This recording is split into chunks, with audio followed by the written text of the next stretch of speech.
요한계시록 13번째 강의. 이번에는 일곱인의 심판 이후에 그 일곱 나팔의 심판 재앙의 의미는 무엇인가 살펴보려고 합니다.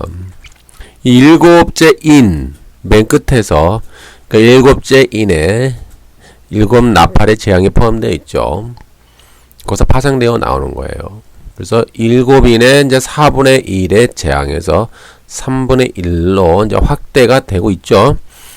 근데 첫째 나팔을 보니까는 우박과 불이 내리고, 둘째 나팔은 불 붙는 산으로 인한 바다의 심판, 셋째 나팔은 별이 강에 떨어지는 심판, 넷째 나팔은 해, 달, 별의 심판, 다섯째 나팔은 황충이 나와서 이마에 하나님의 인침을 받지 아니한 사람들만을 해하는 심판. 이것이 아주 중요한 거예요. 여섯째 나팔, 유브라데 강에서 2만만의 군대가 큰 전쟁을 일으키는 심판. 이건 메타포죠. 2만만은 2억이 아닙니다. 그 큰 군대니까는 어떤 그 사탄의 무리, 그 악의 무리들을 말하는 거예요. 근데 나중에 이거 강의할게요. 쭉. 특히 이제 하나님의 인침을 받지 아니하는 땅의 사람들, 그러니까 하나님을 거역하고 하나님을 배반하고 하나님을 멀리하고 하나님을 인정하지 않는 이 땅의 백성들에게 내리는 심판이에요. 일곱인이나 일곱 나팔이나 일곱 대접이나 이 세상을 멸망시킨다라고 하는 그런 시한부 종말론적인 그런 두려움과 공포를 주는 그런 심판이 아니라 이 땅에 거하는 악들, 악에 대한 심판이죠. 여러분들이 그 개념을 이해하시고 두려워하거나 공포에 떨지 마세요. 그러한 제가 계속 그런 개념을 설명할 거예요. 그래서 그 일곱인의 심판은 장차 일어날 일로서 이제 사도 요한의 시점부터 더 크게 확대하면은 1장 7절 오고 있는 주님의 왕권 바실레이아, 즉 오순절 성령 강림부터 주의 재림까지의 전 기간에 걸쳐 일어나는 악에 대한 심판이 악. 이 세상에 존재하는 수많은 악들을, 악에 대한 심판이죠. 뭐 지구가 멸망하고 핵전쟁이 일어나고 뭐 3차 세계대전, 4차 세계대전 그런 얘기가 아니에요. 물론 전쟁은 일어납니다. 인류 역사가 지금까 전쟁의 역사가 아니었습니까? 제가 항상 강조하잖아요. 3차, 4차, 5차, 6차, 7차, 8차, 9차, 10차의 세계대전이 일어날 수도 있어요. 우린 잘 모르니까, 미래에 대해서는. 왜 자꾸 제가 전쟁이 일어날까요? 인간의 더러운 죄악 때문에 그런 거예요. 이 타락한 인간들은 과학 문명이 발달하고, 학문이 발달하고, 기술이 발달하고, 인간의 지식이 발달하고, 아무리 인간이 배워도 인간이 만들어내는 것은 파괴적인 무기를 만들어내는 것이고, 결국 스스로가 인류의 멸망을 자초하는 어리석은 인간이라는 거예요. 그 재앙의 근원에는 인간의 더러운 죄악이 있는 거예요. 죄악이. 그 악에 대한 심판이라는 걸 여러분들이 영의 눈으로 판단하시고, 뭐 세대주의자들처럼 하늘로 뿅 올라가서 우리는 구경만 하면 돼. 너 유대인들이나 환란을 당해, 아니면 뭐 쭉정이 교인들이나 뭐 유대인들이나 환란을 당하는 거 우리는 하고는 상관이 없는 거야 라고 해석하는 것은 엄청난 큰 실수고 왜곡이고, 이 사도 요한이 의도한 요한계시록을 기록한 목적의 의미를 벗어난 거예요. 그럼 완전 사탄적인 거예요. 제가 이미 앞에 강의에서 이미 지금까지 수백 번 수천 번 강조했잖아요. 한번 들어보세요. 제가 왜 그렇게 말하는가 이미 강의를 다 해놨습니다. 그래서 이런 뭐 7년 대환란 동안에 일어나는 그런 재앙이 아니에요. 일곱이나 일곱 나팔이나 7년 대환란이 아니라 이 오순절 성령 강림부터 이미 요엘서에 예언되어 있지 않습니까? 피와 불과 연기라라고 하는 그런 구원과 동시에 심판이 일어나는 종말론적 사건이 이미 오순절 성령 강림부터 일어나서 주의 재림 때까지 일어나는 전체 기간에 일어나는 악의 심판의 악. 죄악에 대한 심판이죠. 지금 멸망이 아니에요. 여러분 오해하지 마시고 하나님이 이 지구를 멸망시키지 않아요. 하나님이 이 지구를 보호하신다고요. 하나님이 우리 인류가 전체를 멸망당하게 하지 않으시는 분이 하나님은 우리 인류를 보호하시고 특히 믿는 자 백성은 그 빌라델피아 교회에게 주님이 약속하신 것처럼 시험의 때에 주님이 지켜주시는 거예요. 우리를 이런 시험의 때에 이런 환난의 때에 이런 어떤 위험한 악의 심판을 받잖아요. 악의 심판을 받는단 말이에요. 그럴 때 주님은 하나님의 인침을 받은 자, 하나님의 백성은 보호하시는 거고 하나님의 인침을 받지 아니하는 자들에게만 해를 받는 거예요. 그러니까 하나님의 백성은 두려워할 게 없어요. 공포에 떨거나 무서워하거나 어떤 시한부 종말론을 가지고 카운팅을 하고 중동전쟁 3차 핵전쟁이 일어나면은 우리는 하늘로 뿅하고 올라간다고 카운팅하고 있잖아요 지금. 그리고 팔레스틴에 지금 제3성전을 짓는다 그러면 우리는 하늘로 뿅 올라간다 적그리스도가 빨리 나타나라 빨리 7년의 언약을 맺어라 그렇게 카운팅하고 있잖아요. 제가 이미 다니엘 70일에 강의를 잘 해놨으니까 한번 들어보세요. 절대 그런 일은 없다. 하나님은 절대 이 땅에 존재했던 이 땅의 성전, 이 땅의 예루살렘 성전을 황폐화시킨 하나님은 다시는 짓지 않습니다. 그리고 대체가 되었어요. 새로운 성전으로. 바로 하나님의 백성, 하나님의 성도, 하나님의 자녀, 언약적 백성. 하나님의 자녀가 이제 하나님이 거하시는 진정한 처소요 하나님의 성전으로 대체가 되었어요. 그래서 요한계시록 21장에 하늘에서 거룩한 성 예루살렘이 내려오는 거예요. 그 얘기가 그 얘기예요. 즉 요한계시록 2장 3장에 등장했던 일곱 교회가 메타포잖아요. 일곱이라고 하는 교회는. 전 세계에 주님이 진 데까지 존재하고 있는 모든 교회를 말하는 메타포라 이 말이에요. 일곱 개. 그 교회가 순교를 당하는 거예요. 짐승과 싸우면서 음녀와 싸우면서 바벨론 제국과 싸우면서 고난을 당하고 순교당하고 환난을 당하면서 그들은 메타포 14만 4천이 되는 것이고 그들이 흰 옷을 입은 큰 무리 셀 수 없는 큰 무리가 되는 것이고 그들이 하늘에서 내려오는 거룩한 성 예루살렘이 되는 거예요. 제가 다니엘 70일의 강의도 강조했지만은 언약을 맺은 분은 그리스도이시고 그리스도가 일곱의 언약, 한 일의 언약이라는 것은 일곱의 언약이에요. 이건 메타포예요. 그 일의 언약의 일의 절반에 이 땅의 성전인 예루살렘을 주님이 멸망시켰잖아요. 주님의 주권적 작정이에요. 그리고 새로운 성전으로 대체시킨 거예요. 남은 일의 절반. 그래서 요한계시록은 자꾸 한때 두때 반때 1260일 42달이 계속 나오는 것은 그 남은 일의 절반 기간에 그 일곱 교회가 하나님의 진정한 성전으로 만들어져가는 과정을 묘사하고 있는 거예요. 이것이 요한계시록의 핵심이에요. 그래서 뭐라고 부릅니까? 너희는 바벨론 제국과 싸워라. 음녀와 싸워라. 너희는 짐승과 싸워라. 이겨라. 요한복음 16장에 주님이 너희가 환난을 당하나 두려워하지 말라. 보혜사 성령을 내가 너에게 보내주리니 보혜사 성령께서 내가 너희의 분부한 모든 가르침을 너희에게 생각나게 해주실 것이고 너희를 진리로 가는 가운데로 인도해 주실 것이고 너희가 곤란을 당하고 환난을 당하나 너희의 입술에 진리의 말씀을 주어 너희가 진리를 증거하게 하게 하여 주시리라. 그 보혜사 성령은 죄에 대하여 의에 대하여 심판에 대하여 이 세상을 정죄한다. 그런 정죄를 우리도 하는 거예요. 여러분들이요 보혜사 성령님을 통하여 함께 그분과 함께 여러분 세상에 나아가 이 바벨론 제국의 이 세상의 죄악에 대해서 우리는 정죄하는 거예요. 보혜사 성령이 죄에 대하여 이 심판에 대하여 이 세상을 이미 정죄하지 않습니까?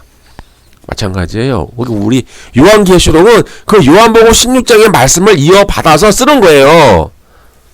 그래서 너희가 세상에서 환난을 당하나 두려워하지 말라. 담대하라. 내가 세상을 이기었노라. 그러므로 사도 요한은 그 말씀대로 받아서 이기라. 요한계시록 말씀이 뭐예요? 이기는 자. 그래서 계속 이기는 자가 나오는 거예요. 그래서 일곱 교회가 고난과 환난과 순교를 당하는 교회이지만 교회가 그런 환난 속에서 이제 처해지지만은 계속 이기는 자가 됨으로써 그들이 말씀을 증거하고 복음을 증거하는 그냥 통치의 방식으로 이 세상의 죄악을 바벨론 제국과 악과 이 세상의 모든 더러운 악과 음료와 우상 숭배와 이 바알 자본주의, 부의 독점, 이런 모든 세상의 이 가치관들, 세계관들을 정지하는 거예요. 우리에게 그런 의무가 주어지는 거예요. 여러분들이 세상에 나가서 여러분들 일터에서 여러분들 삶의 현장에서 이 세상의 악에 대해서 우리는 말씀을 전하면서 이 세상의 악을 우리는 심판하고 정지하는 거예요. 왜요? 보혜사 성령께서 심판하고 정지하니까요. 이 세상의 악에 대해서, 죄에 대하여. 그리고 그것이 통치의 방식이고 그것이 천년 통치의 방식이에요. 그래서 요한계시록 1장 7절 주님이 구름과 함께 오시리라. 에르케타이 오시고 있다. He is coming with clouds.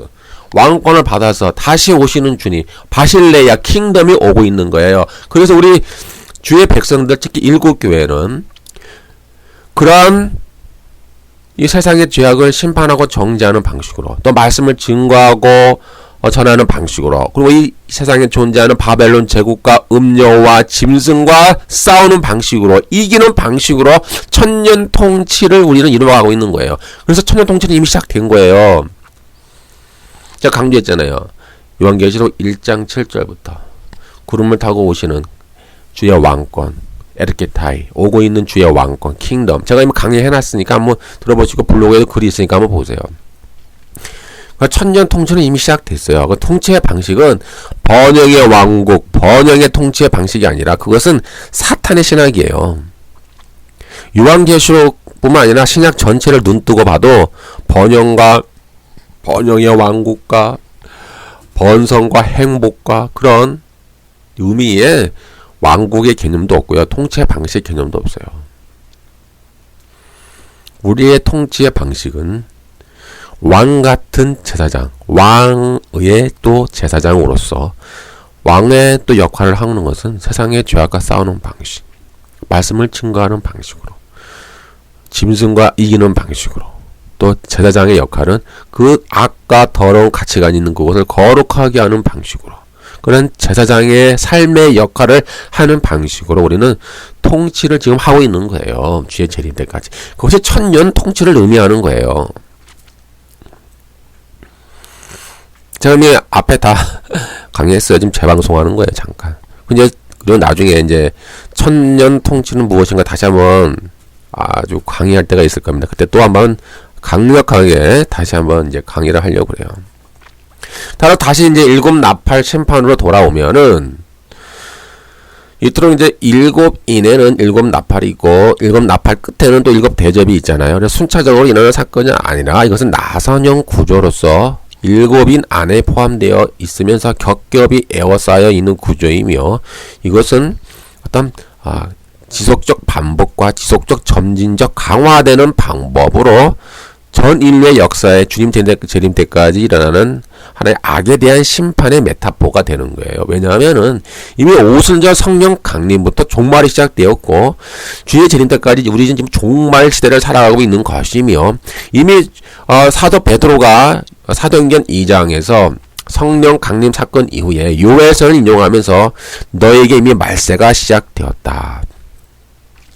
너희 자녀들은, 너희 노인들은, 남종과 여종들은 환상을 보고 꿈을 보고 예언을 할 것이며 불과 연기와 불과 피와 구름으로 연기로 말미암는 그런 악에 대한 심판이 동시에 시작되었다라고 이미 말하고 있습니다. 이미 종말론적 심판이 시작된 거예요.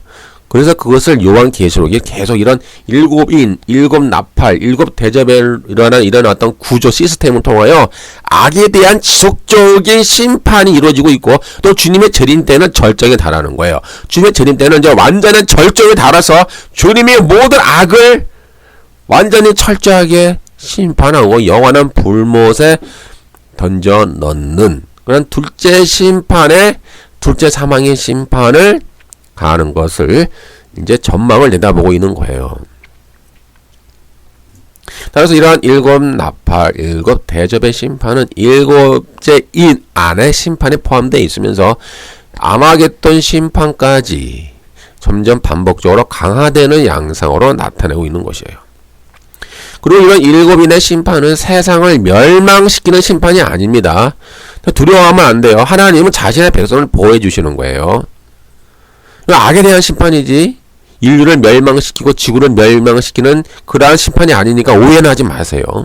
때문에 우리 인간에게 두려움을 주거나 공포를 주거나 시한부 종말론적으로 요한계시록을 해석하는 자들은 전부 사탄의 영을 받은 자들이기 때문에 그런 사람들을 우리는 분별하고 그들을 우리는 축출해야 되는 거예요. 다시 말하면 요한계시록의 이런 7 나팔의 심판은 악에 대한 심판이 악. 메타포예요, 메타포.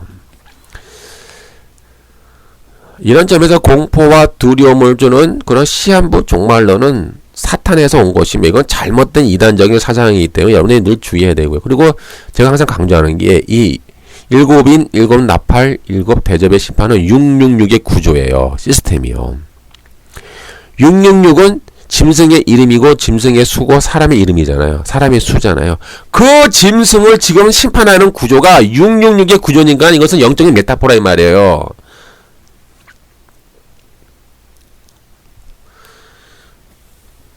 그리고 마지막이 뭐예요? 7째 대접. 7째 대접의 마지막 그 결론이 나와니까 666 그런 구조 시스템 666의 그 구조의 시스템의 결론이 뭐냐면 마지막 7번째 대접의 심판인데 거기에는 이제 최종 결론이 나와요. 큰 성 바벨론의 심판과 멸망이 나오는 거예요.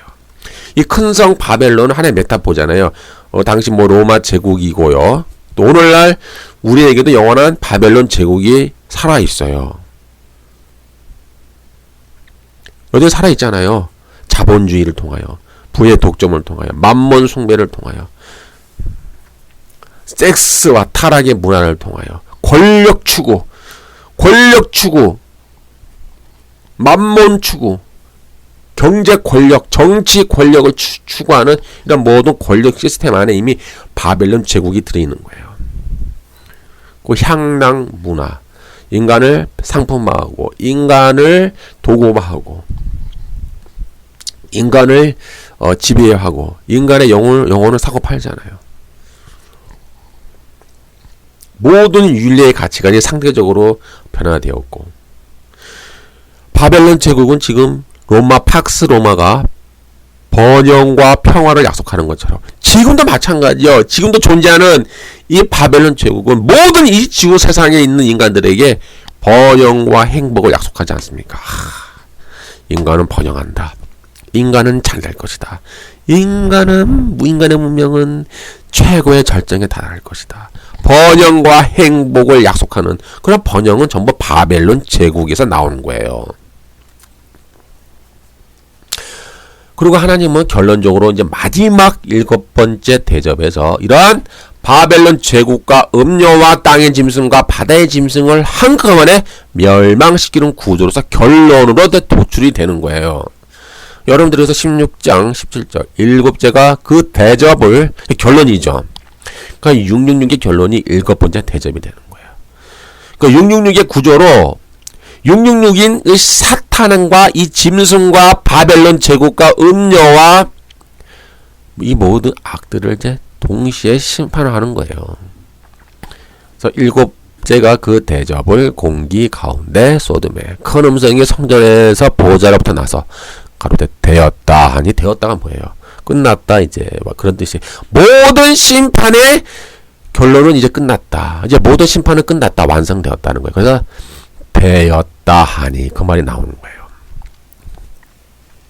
그래서 여러분들 16장 19절에 보니까 큰 성이 세 갈래로 갈라지고 만국의 성들도 무너지니 큰 성 바벨론이 하나님 앞에 기억하신 바 되어 그 맹렬한 진노의 포도주 잔을 받음에 나오죠. 그러니까 결론은 큰 성 바벨론이 이제 망하는 거야. 그러니까 666의 심판의 악의 구조는 우리 인간 안에 인간 세계에 존재하고 있었던 그동안 존재하고 존재해 왔었던 앞으로 존재할 그 바벨론 제국을 멸망하는 데 모든 집중을 포커스를 그 결론을 두고 있는 거예요. 17장 18절에도 여자는 땅의 왕들을 다스리는 큰 성이라 하더라. 18장 2절 힘찬 음성으로 외쳐 이르되 무너졌도다 무너졌도다 큰 성 바벨론이여 귀신의 처소와 각종 더러운 영이 모이는 곳과 각종 더럽고 가증한 새들이 모이는 곳이 되었도다. 계속 이 심판의 대상은 뭐예요? 큰 성 바벨론이에요. 여러분 이거 잘 보셔야 돼요. 이건 메타포잖아요. 그러니까 망하는 것은 결론은 666 일곱 나팔 일곱 대접의 심판의 결론은 666의 시스템으로 666이 큰 성 바벨론을 그들을 이제 무너뜨리는 거예요. 18장 10절 그 고통을 무서워하여 멀리 서서 이르되 화이또다 화이또다 큰 성 견고한 성 바벨론이여. 18장 21절 이에 한 힘센 천사가 그 맷돌 같은 돌을 들어 바다에 던져 이르되 큰 성 바벨론이 이같이 비참하게 던져서 결코 다시 보이지 아니하는도다. 그러니까 큰 성 바벨론은 인간이 추구하는 모든 인본주의, 모든 바알 자본주의, 하나님을 거역하는 모든 우상 시스템들, 번영, 행복, 그런 시스템들, 진화론적 시스템 또한 어떤 종교다원주의, 특히 이제 땅에서 올라오는 짐승은 이제 종교다원주의, 어떤 권력을 충고하죠. 그래서 땅의 짐승과 바다의 짐승은 정치 권력을 갖고 있는 사람들이죠. 그래서 이 결합을 해요. 종교 권력과 정치 권력이 결합을 하는 거죠. 자, 나중에 이제 666에 대해서 강의할 때 자세히 설명을 드리려고 그래요. 이러한 모든 시스템들이 결국 큰 성 바벨론이에요. 음녀고 땅의 짐승이고 바다의 짐승이에요. 이들이 한꺼번에 멸망을 당하는 곳이에요. 여러분들 이렇게 요한계시록을 이해하시면 되고요. 이것을 뭐 세대주의자들처럼 하늘로 뿅 올라가고 우리랑 상관없어. 뭐 유대인들이나 뭐 가라지나 심판 받는 거야. 우리하고는 관계없어라고 생각하시면은 그거는 큰 오해입니다. 그런 개념은 성경 자체에 아예 없어요. 그래서 이제 일곱 나팔을 보면 여러분들이 뭐가 가장 닮았나요? 예, 애굽의 10가지 재앙과 닮았잖아요. 제가 항상 강조하는 것은 요한계시록은 구약에서 거의 90% 이상을 가져와요. 구약을 다 갖고 온다고요. 구약의 개념, 구약의 어떤 그런 용어들, 구약에 사용되었던 그런 하나님의 구원의 역사, 심판의 역사, 그 개념들을 모티브로 해서 다 가지고 와요. 90%를. 그래서 여러분들이 요한계시록을 해석하려면 구약을 잘 알아야 돼요. 그러니까 구약을 모르고 여러분들이 요한계시록을 해석하면은 북치고 장구치고 하는 거예요. 결국 오징어 짬뽕이 되는 것이고 별의별 해석이 다 나오는 거예요. 자, 그래서 저번째 강의에 일곱인의 재앙과 심판에서 제가 일곱인의 모티브는 스가랴서에 있다고 그랬잖아요. 스가랴서 1장과 6장에 있다. 제가 한번 강의했으니까 한번 들어보세요. 그래서 여러분의 일곱인의 재앙을 이해하기 위해서는 스가랴서를 공부를 해야 돼요.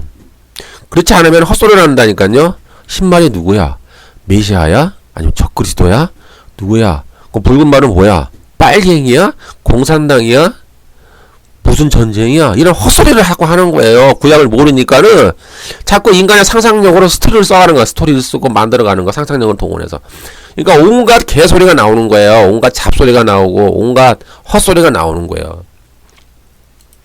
때문에 여러분들이 그런 이제 요한계시록 해석할 때는 늘 구약을 배우세요. 구약을 딱 보면은 다 연관되는 구절이 다 구약에서 나오는 거예요. 이 일곱 나팔의 재앙도 그 모티브는 모세를 통해서 하나님이 애굽에 내린 10가지 재앙을 모티브로 하는 거예요. 모티브. 그럼 여러분들 다시 출애굽기로 가야 돼요. 그럼 출애굽기 가서 여러분들이 하나님이 왜 모세를 통하여 애굽에 왜 10가지 재앙을 내렸는가? 10가지 재앙을 내린 의미가 무엇인가? 그리고 하나님이 왜 10가지 재앙을 통하여 하나님이 그의 백성 이스라엘을 구속하셨는가를 여러분들이 이미 가서 다시 창세 이 출애굽기를 배워야 돼요. 공부를 하셔야 일곱 나팔의 재앙의 의미를 우리가 다시 해석할 수 있는 거예요. 그렇지 않으면은 자기 멋대로 해석하는 거라니까요. 어떻게 해석해요? 잠수함에서 핵잠수함에서 미사일을 쏜다. 저 인공위성에서 뭐 미사일을 쏘고 레이저를 쏜다. 핵전쟁이 일어나고 뭐 러시아가 군대를 동원한다. 중동에서 뭐 탱크를 몰고 나타난다. 뭐 그런 이상한 잡소리와 개소리를 하는 거예요. 자꾸 구약을 모르니까. 그러니까 모든 개념은 구약에서 왔으니까 구약에 그 영적인 메시지가 있지 않습니까? 메타포가 있는 건데 그거를 가지고 해석을 해야지. 그거 가지고 해석을 안 하면은 별의별 해석이 다 나오는 거예요. 지금. 그러니까 제가 다시 이제 여러분들이 일곱 나팔을 여러분들이 이미 이해를 하려면 다시 출애굽기로 가야 돼요. 그 여러분 애굽은 어떤 나라예요? 영적으로 보면 애굽은 어떤 나라예요? 우상 숭배의 나라죠. 애굽은 이제 번성했던 사실 이스라엘을 못마땅하게 여겼죠. 수많은 토목 건설 현장에 이스라엘을 투입시키고 거의 이제 노예로 삼았잖아요. 그래서 국고성 뭐 비동과 람셋을 건설했어요. 여러분들이 그 유명한 모세라는 영화 있잖아요. 또 최근에 개봉했던 모세라는 영화도 있잖아. 보세요. 보면 뭐 꼭 성경대로는 안 나왔는데 성경과 다르게 나왔어요. 이번 최근에 개봉된 모세 영화는 상당히 달라요. 근데도 한번 보세요. 이렇게 이제 그 이스라엘을 애굽이 노예를 시켰잖아요. 노예. 그리고 뭐 벽돌 굽고 농사 짓는 일을 시키거나 노동력을 착취하거나 특히 남자 아이가 태어나면은 다 죽이라고 그랬잖아요. 너무 이스라엘이 그 강해지면 안 되니까. 그런 가운데서 모세가 태어났죠. 예. 얼마나 많은 그 남자 아이들이 죽었을까요? 그 가운데 하나님이 보호하시는 통해 이제 모세가 태어났죠. 그리고 하나님의 어떤 그 역사와 어떤 주권적 섭리로 이제 애굽 왕 가에 들어가서 이제 그들에게 교육을 받죠. 근데 이러한 과정 속에서 이제 나중에 모세가 하나님의 어떤 이제 명령을 받고 애굽에 내려가죠. 자기 이스라엘 백성을 구원하기 위해서. 그래서 영적 전투를 묘사하는 거예요. 이제 모세가 내려가서 그 이스라엘 백성을 구원해내기 위해서 그 애굽의 신들과 전쟁을 벌이는 거예요. 그것이 10가지 재앙으로 나타나는 거예요. 애굽의 정치 권력, 애굽 왕과 애굽의 신들과 전쟁을 벌이는 모습이 10가지 재앙으로 나타나는 거예요. 하나님 보시기에 애굽은 우상을 숭배하고 하나님을 대적하며 하나님의 백성을 핍박하는 그런 적그리스도의 표상이 돼요. 그러기에 하나님은 모세를 통하여 애굽에 10가지 재앙을 내리는 거예요. 그러니까 심판하시는 거예요. 하나님은 그 악을, 그 죄악을 심판하는 메타포죠. 그래서 애굽의 신들을 무력화시키는 거예요. 그리고 애굽의 왕, 그 정치 권력, 애굽이 신 아닙니까 거의? 애굽의 왕이 신 아닙니까? 애굽은 그들의 왕을 신으로 숭배하잖아요. 그리고 미라로 만들지 않습니까? 미라로 만들어서 그 뭐 다큐멘터리를 보면요, 왕의 계곡이 있어요. 그 보면은 왕의 계곡이 있는데 거기에 수많은 파라오 애굽의 왕들을 전부 미라로 만들어서 땅에 붓잖아요. 엄청나대요. 그 규모가. 왕의 계곡인가요? 뭐 그런 계곡이 있대요. 나중엔 다 독을 당해가지고 다 독을 당했대요. 나중에는. 근데 그렇게 엄청나게 그 애굽의 왕을 신격화하잖아요. 그리고 애굽 신들을 그들은 숭배하잖아요. 그러한 애굽의 왕과 신들을 하나님은 심판하는 거예요. 10가지 재앙을 통하여서. 그리고 그런 재앙이 메타포로 다시 요한계시록에 등장하는 거예요. 7 나팔로 통해서. 똑같이 하나님은 그러한 애굽에 내렸던 재앙처럼 하나님은 이 세상에 존재하는 모든 악들과 죄악들과 타락한 세력들을 지금도 하나님은 심판하고 있다라고 하는 메시지를 우리 하나님을 믿는 백성들에게 주고 있는 거예요. 어떤 백성들이요?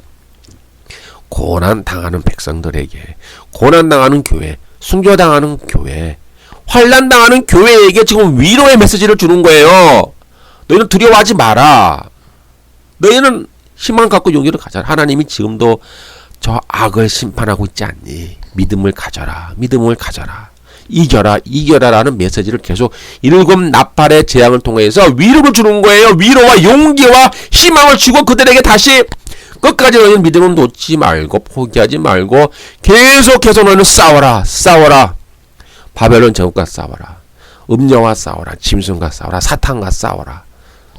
그러한 메시지를 고난당하는 교회에, 순교당하는 교회에게 지금 기록하고 있는 거예요. 그것이 요한계시록 메시지죠, 여러분. 하늘로 뿅 하고 올라가서 우리는 구경하는 거야. 세상은 지금 전쟁에서 멸망당하고 있어. 우리하고는 관계가 없어. 우리는 하늘 뿅 하고 올라갔어. 너 유대인들이나 뭐 가라지 너희들이나 열심히 심판받고 고난당하면서 살아. 그런 식으로 해석하는 이 세대주의 관점이 얼마나 이단적이고 사탄적인가를 여러분들 아셔야 돼. 이게 제가 너무 심한 말을 했잖아요. 제 표현이 너무 강하잖아요. 표현이 너무 강해서 기분 나쁘신 분도 있지만은 요한계시록의 메시지를 벗어났어요. 유대인이 고난당하는 게 아니라 7교회가 나오잖아요. 2장 3장에 등장하는 7교회가 고난을 당하고 순교당하고 환난을 당한단 말이에요. 7교회는 메타포잖아요. 지구상에 존재하는 모든 교회. 그런데 뭐 유대인이 뭐 우리는 하늘 뿅 하고 올라가. 유대인이 유대인이 환난 당하는 거야. 가라지가 환난 당하는 거야. 아유, 참, 그딴 식으로 어떻게 성경 해석합니까? 그딴 식으로 어떻게. 요한계시록의 의미를 모르고. 하고 헛소리를 하잖아요. 헛소리. 제3성전을 짓네. 다시 동물의 제사를 드린. 다시 구약의 율법으로 돌아가네. 아유, 참나, 말 같지 않은 소리. 다시 구약의 안식일로 돌아가네. 다시 구약의 절기로 돌아가네. 아니, 그런 것을 아직도 믿고 있는 기독교인들이 있으니 얼마나 안타깝습니까? 주님의 십자가 피는 이 유대 민족의 이 유대인의 민족의 죄, 예수님을 죽였던 민족의 죄까지 다 용서해 주시는 거예요. 십자가 피의 효력은 다. 따로 동물의 제사를 드릴 필요가 없어요. 다시 동물의 제사의 피를 드려서 유대 민족의 그 죄값, 예수님을 죽였던 그 민족의 죄값을 용서받을 필요가 없다니까요. 이미 십자가 피로 다 그 안에 다 끝난 거예요. 근데 유대인들은 예수님만 붙잡으면 돼. 이신칭의만 있으면 돼요. 유대인들의 요구되는 것은. 사실 구약 언약적 의무로서 그 율법을 어떻게 지켜야 되느냐? 로마서나 갈라디아서에 나와 있잖아요. 율법을 재해석하잖아요. 뭐야? 성령의 열매. 성령의 열매가 결국 율법의 재해석이고 그 성령의 열매가 언약적 의무예요. 그리고 성령을 따라 행하라. 너희가 성령을 따라 행하고 성령을 따라 행하여 너희 안에 있는 죄성을 죽여라. 죄와 싸워라. 죄와 싸워라. 요한계시록과 같은 메시지예요. 세상에 나아가 죄와 싸워라. 죄와 굴복하지 마라. 죄와 타협하지 마라. 성령의 충만함을 받고 성령을 따라 죄와 싸우고 너희 안에 성령의 열매를 맺혀가라. 선한 하나님의 백성이 되어라. 착한 일을 하는 하나님의 백성이 되어라. 성령을 따라 행하라. 왜 자꾸 성령이 나올까요? 인간의 의지와 인간의 결심과 인간의 이성으로는 하나님을 섬길 수가 없는 우리는 이 죄성 가운데 갇혀있는 인간이기 때문에 그래요. 인간의 의지로는 안 된단 말이에요. 그렇기 때문에 하늘의 능력인 성령 하나님이 우리에게 부어주시는 거예요. 우리에게 부어지는 거예요. 그 성령 하나님을 통하여 우리는 하나님을 비로소 섬길 수가 있는 거예요. 성령 하나님을 의지하지 아니하면, 성령님을 따르지 아니하면, 성령님과 동행하지 아니하면 우리는 하나님을 섬기는 모든 것이 다 종교적 위선으로 바뀌는 거예요. 외식, 종교적 위선, 율법주의가 되는 거예요. 성령을 따라 행하지 않는 모든 종교 행위, 교회에서 행하는 모든 봉사활동, 그런 모든 것들은 종교적 위선이 되는 거예요. 사악한 것이 되고 하나님이 받지 않는 게 되는 거예요. 왜요? 자기 인간의 의지로 하니까 자기 스스로 자기에게 영광을 돌리기 위하여 나는 이만큼 잘난 인간이야. 나는 이만큼 훌륭한 인간이야 라고 하는 것을 많은 사람들에게 보여주기 위한 하나의 봉사행위이고 종교행위이기 때문에 하나님이 그건 전혀 받지 않는 그런 것이 되는 거예요. 때문에 너희는 성령과 함께 행하라. 해도 성령이 나와요. 성령과 함께 너희 죄성을 죽여라. 너희를 죽여라. 너희를 십자가에 못 박아라. 다시는 너희 자신을 위하여 살지 말고 너희를 위하여 자기 몸을 버리신 그 하나님의 아들 그리스도를 믿는 믿음 안에서 너희는 살아가라. 그것이 유대인들이 구원을 받는 방식이에요. 다시 율법주의로 돌아갈 필요가 없는 거예요. 제3의 성전 필요가 없는 거예요. 유대인들의 구원의 방식은 오직 이신칭의예요. 그리고 성령을 따라 행하여 성령의 열매를 맺는 것이 그들의 언약적 의무예요. 다시 이제 본문으로 돌아오면은 그 애굽은 우상을 숭배하고 하나님을 대적하고 하나님의 백성을 핍박하는 적그리스도의 표상이 되죠. 그래서 하나님은 모세를 통해 애굽에 10가지 대응의 재앙을 내려서 애굽의 신들을 무력화시키고 애굽의 항복을 받아내요. 이스라엘 백성을 구원하여 가나안 땅으로 인도함으로써 종말이 있을 지금 종말입니다. 종말 얘기하는 것은 오순절 성령 강림부터 이 주님의 재림 때까지가 종말이에요. 7년 대환란 그때가 종말이 아닙니다. 저기는 이제 종말의 개념을 잘 잡으셔야 돼요. 이제 이렇게 이스라엘 백성을 구원하여 가나안 땅으로 인도함으로써 이제 종말에 있을 이 영적인 전쟁, 애굽 또는 적그리스도를 다시 모세가 내린 재앙으로 심판하고 하나님의 백성을 구해내겠다라고 하는 그런 의미를 담고 있는 거예요. 이런 나팔의 재앙에는. 따라서 7 나팔의 재앙은 이제 상징적으로 메타포로 해석을 해야지 그 문자적으로 해석해서 해전, 군함, 항공모함, 미사일 발사, 핵미사일 발사, 바닷속으로 배가 침몰하고 그딴 식으로 해석하면 안 되는 거예요. 이것은. 요한계시록을 온전하게 해석하는 방법은 이단처럼 비유풀이도 해서는 안 되고요. 이 세대주의적인 어떤 문자적 해석을 또 버려야 돼요. 그러니까 문자는 문자로 해석하고 메타포는 메타포로 해석해야죠. 이런 7 나팔, 7 대접은 하나의 메타포예요. 메타포. 666의 구조로 666인 짐승을 심판하는 구조라고 제가 항상 강조했잖아요. 그러니까 여러분들이 7 나팔, 7째 대접을 보면 그 시스템이 666의 시스템이라는 거예요. 강조하잖아요. 666의 시스템이라고.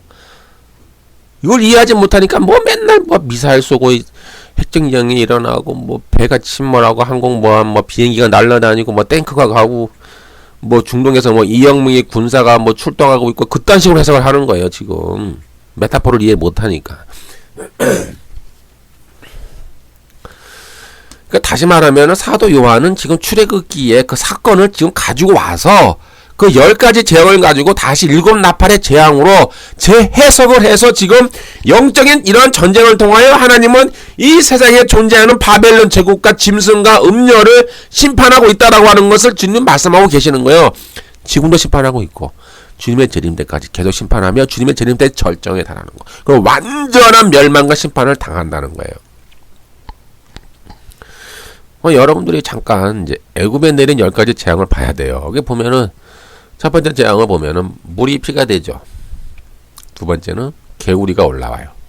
세 번째는 티끌이 이가 되고, 네 번째는 파리 가득하고, 다섯 번째는 애굽의 생축들이 동물들 가축들이 다 죽어요. 근데 이스라엘의 생축은 해를 입지 않죠. 여섯 번째는 독종이 발생하고, 일곱 번째는 우박, 그다음에 여덟 번째는 메뚜기의 재앙, 또 아홉 번째는 어둠의 재앙, 흑암이 3일 동안 가득해서 서로 알아볼 수가 없었다. 그리고 마지막 제 10번째는 처음 난 것, 사람이나 가축을 물어나고 처음 난 모든 것은 다 죽어버려요. 그러나 이스라엘 백성에는 집 앞에 양의 피를 문설주에 발라라 라고 되어 있잖아요. 이제 이렇게 여러분들이 이제 대략적으로 애굽에 내린 10가지 재앙을 여러분들이 이해하시고 나서 이제 7 나팔의 재앙을 한번 봐야 돼요. 한번 봐야 되죠. 이제 이것은 이제 다음에 또 이어서 쭉 설명해 나가도록 할게요.